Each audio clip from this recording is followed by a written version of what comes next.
Depending on the layout of your home, you will have smoke detectors in the hallway and on the landing. These are for your safety if a fire breaks out in your home. They are connected to the mains electricity and have a battery, so they will still work during a power cut. We recommend that you test your smoke alarms weekly by pressing the button as shown. You should hear a loud beep which confirms the alarm is in good working order and that no further action is needed. It's important that you contact us if there is no sound when the button is pressed. There is a heat detector in your kitchen which looks like the smoke alarms but does not need testing. It will sound if it detects a fire in the kitchen but will not be activated by smoke from cooking, such as from burning toast.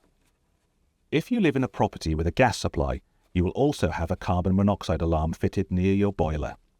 Carbon monoxide is an odourless, tasteless and colourless poisonous gas. If detected, an alarm will sound. If you do hear your carbon monoxide alarm, open all windows and doors and contact us immediately. You do not need to routinely test your carbon monoxide alarm. If you need to contact a member of staff or report a repair, please call Wales and West Housing on 0800 052 2526 or visit our website at www.wwha.co.uk, where you can report a repair online.